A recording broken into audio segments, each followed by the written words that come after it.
योगी आदित्यनाथ जिस मठ चाहते हैं वो गोरखपुर नहीं, पूर्वांचल के अपराध की नर्सरी है और ये अपराधी किस्म का मुख्यमंत्री है। तो इसलिए मैं माननीय प्रधानमंत्री महोदय श्रीमान नरेंद्र दामोदर दास मोदी जी से अनुरोध करता हूं कि ऐसे जालिम मुख्यमंत्री को और यूपी की जनता के हितों को ध्यान में रखते हुए इसे तत्काल हटाएं और इसे जेल की काल कोठरी में बंद करें। नहीं, मुझे डर किस बात का है?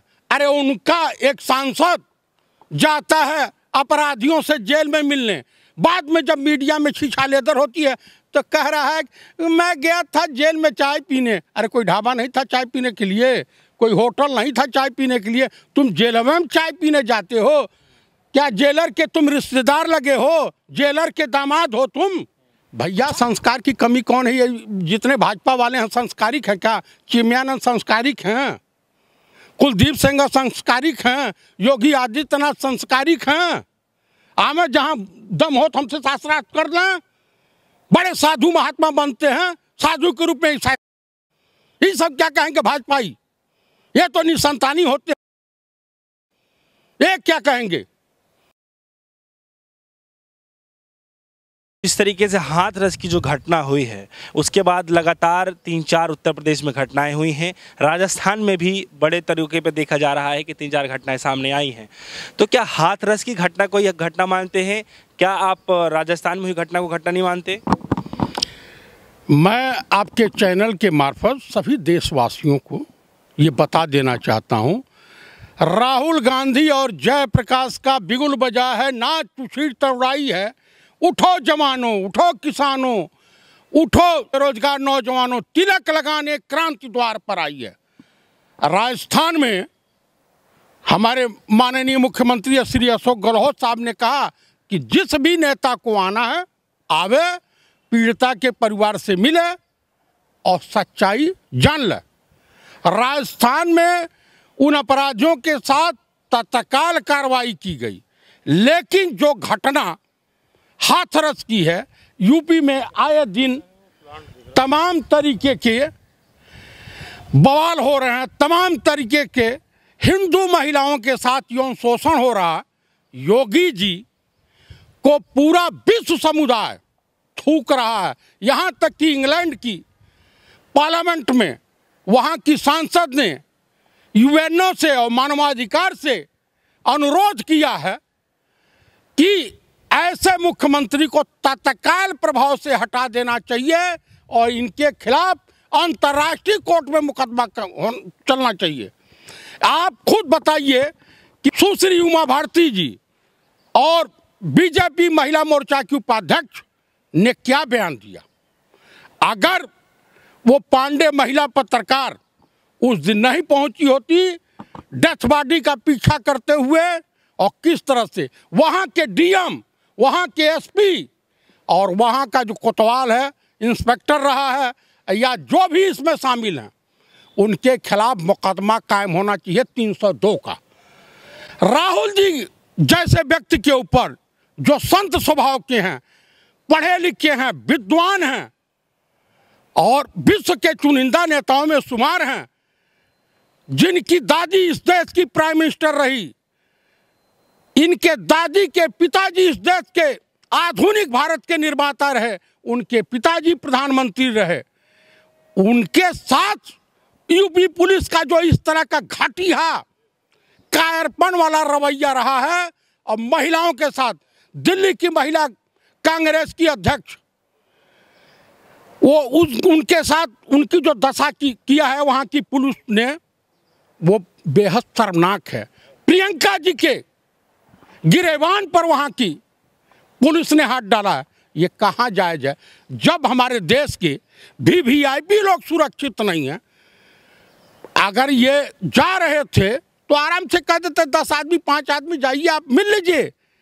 तो पुलिस के द्वारा नंगा नाच कराने का क्या उचित बनता था?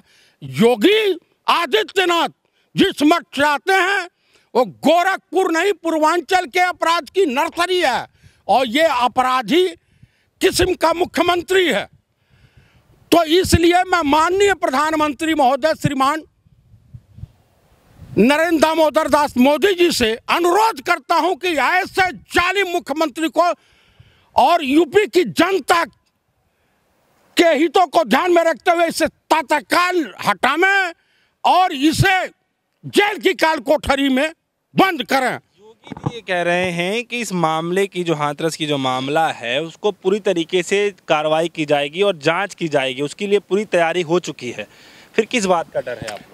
नहीं, मुझे डर किस बात का है? अरे उनका एक सांसद जाता है अपराधियों से जेल में मिलने, बाद में जब मीडिया में छिछालेदर होती है तो कह रहा है मैं गया था जेल में चाय पीने। अरे कोई ढाबा नहीं था चाय पीने के लिए, कोई होटल नहीं था चाय पीने के लिए, तुम जेल में चाय पीने जाते हो?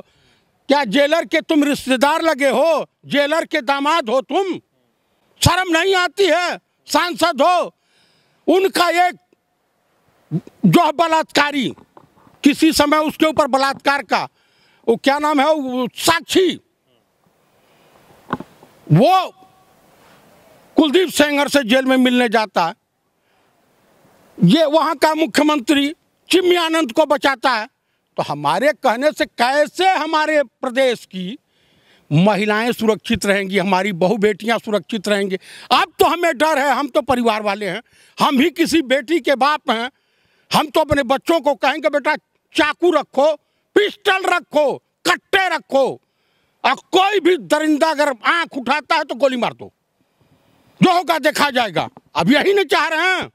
आपको बता दूं, विश्व अर्थव्यवस्था के जनक कैम्ब्रिज विश्वविद्यालय के वाइस चांसलर कर कहीं प्रेस कॉन्फ्रेंस कर रहे थे, कहे कि भारत की अर्थव्यवस्था सुधरने वाली नहीं है, क्योंकि वहां आरएसएस और संघी मानसिकता के लोग, भाजपाई नेता समाज, भारतीय समाज के ताने बाने को छिन्न भिन्न कर दिया और किसी देश का सामाजिक ढांचा, सामाजिक संरचना और सामाजिक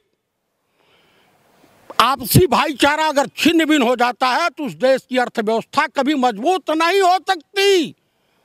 इनके पास कोई अर्थशास्त्री नहीं है।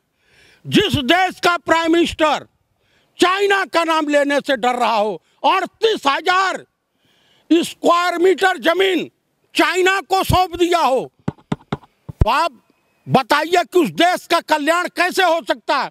हम यहाँ ये है अर्बन गोस्वामिया।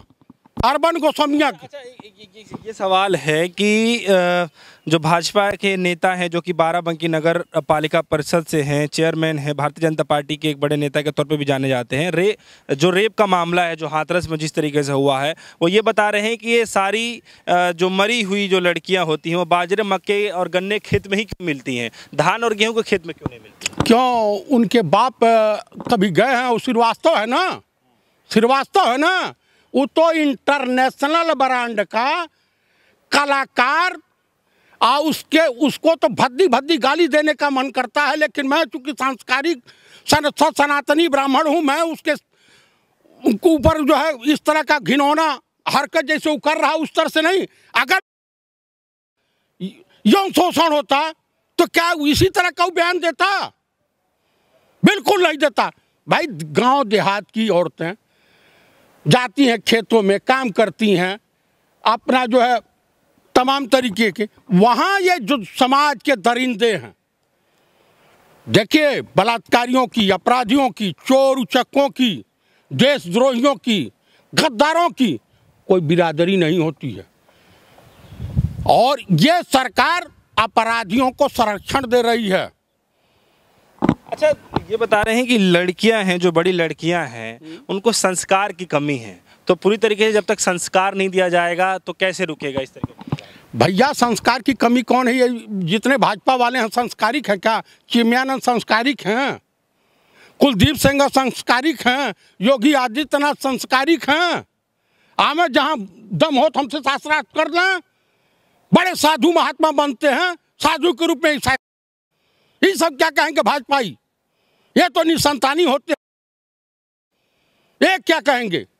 जितने भी पतिताएं हैं, भाजपाई पतिताएं, ये समाज को संस्कार सिखाएंगी? क्या लग रहा है आपको, भ्रम और भय दिखा करके, मतलब ये भय का माहौल तैयार करना चाहते हैं, जनता के अंदर भय और डर का माहौल हुकूमत करना चाहते हैं चाइना की तरह की। ठीक है। अब एक आखिरी सवाल है मेरा, क्या आपको लगता है कि जो हमारे देश की बेटियां हैं उनको ताले में मतलब बंद करके रखना पड़ेगा हमें, तभी बेटियों को सुरक्षित कर पाएंगे? देखिए, बेटियों को आत्मनिर्भर बनाना है, उनको उनके हृदय से डर को समाप्त करना। हमारी बेटियां बहुत बहादुर हैं, पायलट हैं। इसी देश की बेटी, सबसे बड़े रईस खानदान की बेटी स्वर्गीय श्रीमती इंदिरा गांधी इस देश की प्रधानमंत्री रही हैं। मायावती, सुश्री मायावती जी उत्तर प्रदेश की मुख्यमंत्री रही हैं। श्रीमती राबड़ी देवी बिहार की मुख्यमंत्री रही हैं। आसाम की पहली महिला मुख्यमंत्री रही हैं। इनको ताले में बंद कर देंगे, इनकी स्वतंत्रता पे आप जो है पर्दा डालेंगे, इनको स्वतंत्रता छीनेंगे। स्वतंत्र रहने दीजिए, इनके अंदर से डर भय निकालिए। आज जितने भी कंपटीशन होते हैं, नंबर 1 पर लड़कियां आ रही हैं, लड़कों को ही पछाड़ दिया। आज एयरफोर्स में पायलट अफसर बन के घूम रही हैं, कौन, चतुर्वेदी है मथुरा की। कंगना को आप जेट प्लस की सुविधा प्रदान कर रहे हो, और इस देश की महिलाएं और लड़कियां, उनकी सुरक्षा की गारंटी आपके पास नहीं है। देश की अर्थव्यवस्था को लेके डुबो दिए हो। देश के ताने बाने को, समाज के ताने बाने को आपने छिन्न भिन्न कर दिया, और कह रहे हो कि बहुत बढ़िया हुकूमत चल रही है, देश विकास के रास्ते पे जा रहा है। देश विनाश के रास्ते पे जा रहा है।